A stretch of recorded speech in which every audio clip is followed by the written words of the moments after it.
I'm stating for the record, today's date is June 11th, 2016 at VFW Post 6393.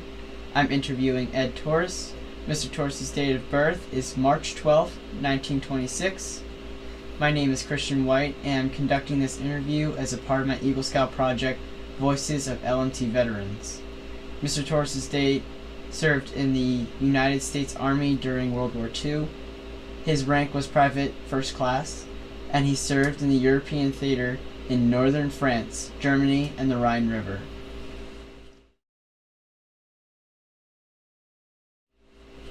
So, Mr. Torres, where were you living before the war? New York City. What was your life like before your military experience? Well, before I was drafted to the Army, I was a corporal in the New York State Guard, which took over the National Guard when they were federalized. So I had 2 years of military experience before I was drafted into the Army. What were your feelings when you were drafted? It was my obligation as a citizen to serve my country. After all, our country was in jeopardy as far as being not occupied, but if we lost the war, we would have been occupied. German or Japanese, either one. Did you know anyone that skipped the draft? The only one that skipped the draft? Well, those that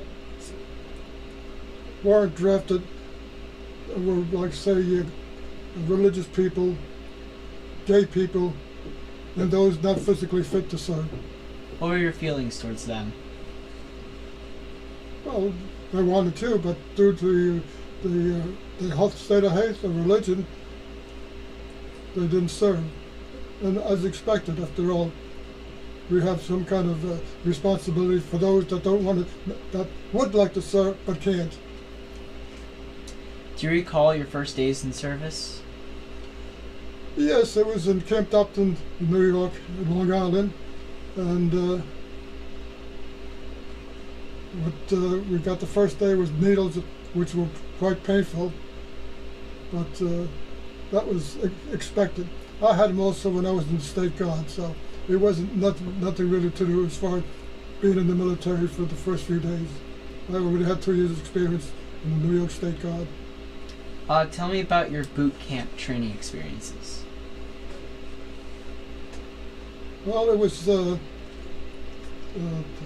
16 weeks basic training in Camp Joseph Robinson in Little Rock, Arkansas. And there's strictly infantry training, starting in the morning at 5:30 in the morning till late at night. Rifle range, long marches, physical training. Did you have a favorite part? Not really. Getting up for 3 or 4 o'clock every morning isn't exactly favorite. And we also have what they call a short armor inspection, where you wear just a raincoat, and it's in the wintertime, it's very cold.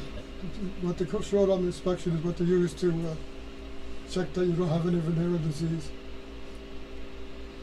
Do you remember your instructors? My what? Your instructors from boot camp. Yes, we had the master sergeant was of southern descent, and we couldn't understand his accent, and being from the north, he couldn't understand our accent. And then we had the southerners, which is a different accent altogether. It takes a while to adjust to it. Just like they're adjusting to us, we have a company of about 4 platoons, and there's about 40 people in each platoon. So each one of us has a different accent. So when we drafted, we had people from all over the country. What was your motivation to get through boot camp? Well, basically, I wasn't too excited because I already had some kind of military training, so I knew what to expect. So, do you feel that the youth today share the same sense of duty that the country did when you were? Definitely not. They show no respect for the family or for society. It seems like anything goes and nothing really matters. Do you feel that people should enlist in the military services? Well, I feel, yes, that they should still have the draft because it made you into a man. It matured you and made you a better person.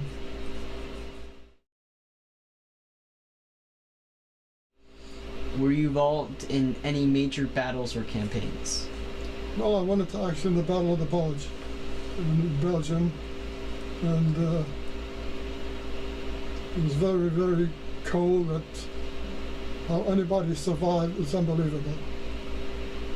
Can you tell me a little bit more about the Battle of the Bulge? Well, I was a replacement, and I wasn't in the Battle of the Bulge more than 2 weeks before the 84th Infantry Division was transferred up to the northern part of Holland. We became part of the 9th Army and the 21st Army Group, which is under General Montgomery, the English. And up there, it was different. There, the area was flooded, so when we walked, we were in about a foot of mud. But it wasn't as cold as it was down in Belgium. First day I was in the Belgium, my feet just froze. I couldn't figure out how anybody could survive that much. But I survived my feet, which I'm more worried about transfer. Fortunately for me, I wasn't there that long. Were you injured? Oh yes, March the 4th, 1945, we were zeroed in by mortar fire, and I can always remember like it was only yesterday. No matter which way you look, all you saw was red flares, which is mortars exploding. And we had it in our squad alone, which was other squads got hurt. We had 12 people in the squad. 2 came out come out safely. The rest were either killed or wounded. I was one of those that was wounded. And I got mortar fragments through my left ankle, and another one hit my helmet, which fortunately just hit my helmet, and I survived that. Do you remember arriving and what it was like? Arriving where? To the Battle of the Bulge. Yes, we were in the replacement depot in Belgium, and we got on trucks that was going to take us to the front line. And I always remember the driver of the truck says, "We're getting into a combat area. As soon as we get there, get out of the truck because we're under artillery fire." So when we got there, we finally got out of the truck very, very quickly, and he turned the truck around for about 25 yards, and it was a direct hit. So that truck was just blown up, which always till today I still remember the thing, because if we were on it coming the opposite way, we would have been MIA, and nobody would know that we were killed, because the only way the new company, which we were going to, would know what our names is when we tell them when we arrive. So I still have some nightmares over that. What was your job assignment? Well, I was an infantryman, a rifleman. Sometimes I the platoon runner, which is you take the walkie-talkie and then you go with the officer as far as where you go. But mostly platoon runner. Tell me about a couple of your most memorable experiences. Nothing memorable about combat. It's ugly, it's vicious. You have to become an animal if you want to survive. Because it's kill or be killed. Because even though you're there 1 day or 1 month or 1 year, it's the same thing day after day. Well, I've read that you've been awarded the Combat Infantry Badge, the Purple Heart, Wounded, Bronze Star, European Theater of Operation Medal, Occupation Medal, Good Conduct Medal, Victory Medal, and the French Legion Honor. Does one of these awards stand out more than the others? I think the French Legion of Honor shows that they honor the American soldiers that served in the country. How do you feel about being awarded this medal? Well, it's an honor, because not only it's a foreign country, but even they show their respect for you for serving in their country.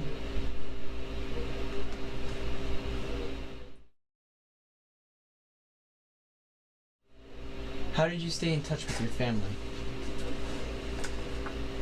We have what they call, well, like they call it today, email, but I forgot what they call it, or V-mail is what they would call it, where you write a letter, and then after it's censored by your officer, what the heck would you call it? It's like being videotaped. And instead of a letter, it's a tape. When it comes here, then it's unraveled or whatever the heck it is. So it saved a lot of time and money. What was the food like? Food was a C ration, K ration, or anything like that. No regular meals. Did you have plenty of supplies? Yes. Did you feel pressure or stress? Stress, definitely stress, because your very existence exists on your survival. So depending how much you can take, it all depends on your degree of stressful, because many people like myself, we broke down. But fortunately for me, I broke down in the hospital when what they call comeback fatigue, which today they call it post-traumatic stress disorder. So I was in the hospital in my own room, and then all of a sudden I started crying. I couldn't control myself. And they got the nurse and gave me a needle, which calmed me down. And for each person it's different. You can't tell how it is. So for me, I consider very fortunate that it happened in the hospital, and that we're able to, help me in some way or form. In fact, I still go to Veterans Hospital Philadelphia for it. Was there something special you did for good luck? Pray. How did people entertain themselves? Well, occasionally you would have, which is rare, to have a rest area, and you'd have somebody from the entertainment group come in and sing the songs and play the piano or something like that. What did you do when you were on leave? I was never on leave. I was in combat all the time until I got wounded. By the time I got leave, when I was back in the United States, and then from the hospital, you got my furlough. Was there a constant fear of being attacked? Oh, you're in combat all the time, 24 hours a day. Where did you travel while in service? Well, I landed in Le Havre, France. Then we went to, let me see which one to remember. Le Havre, France. And then from there into Belgium, and Holland, Germany, and Paris, when I was in the hospital. And the first place we landed was Le Havre, which was completely wiped out. It was the only place where the French hated us, because we killed more Frenchmen than the Germans did, because we had to bomb that city to kill the Germans in order to have a place for disembarkment. Do you recall any particularly unusual events? Well, every day is unusual.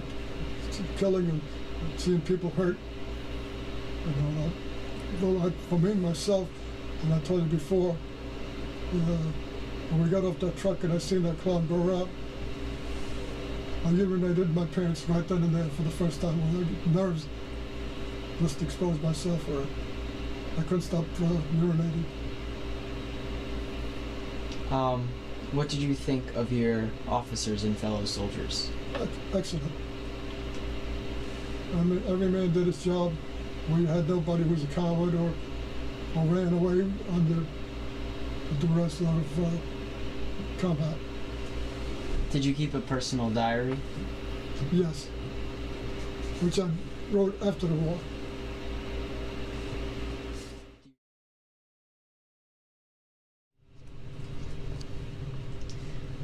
Do you recall the day your service ended?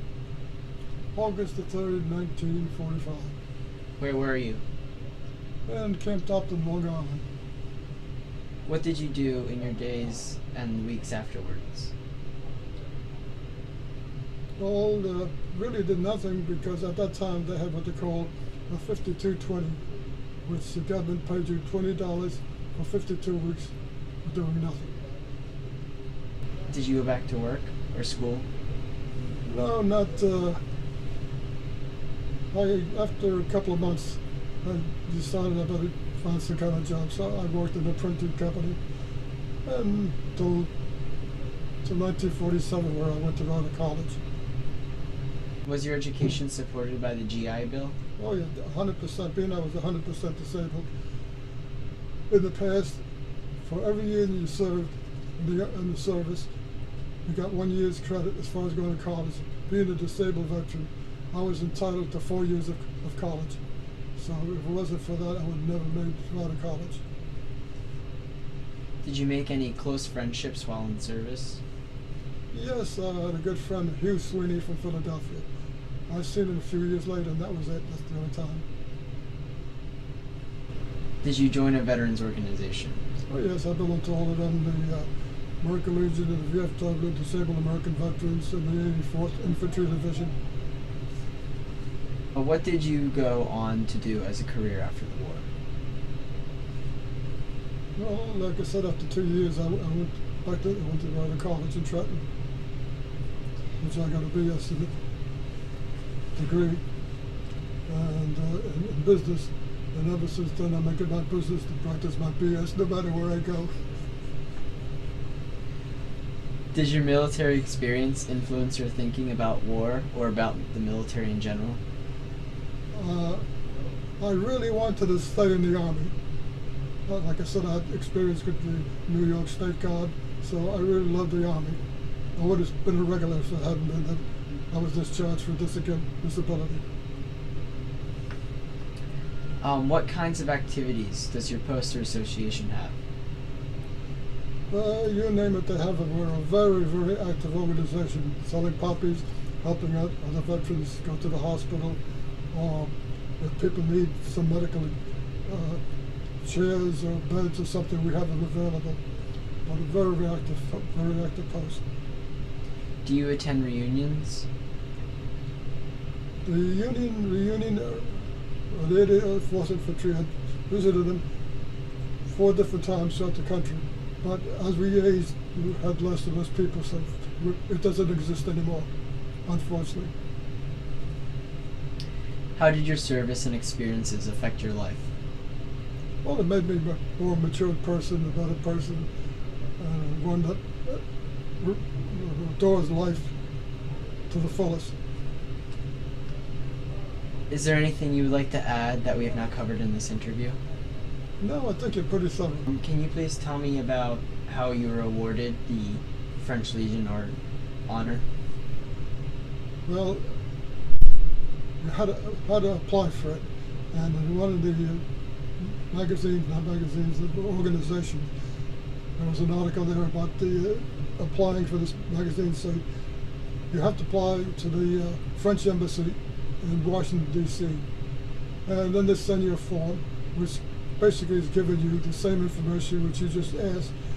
Then that goes to Paris to be verified, and then they give the approval from Washington, Embassy of Washington, to submit that, give you that medal.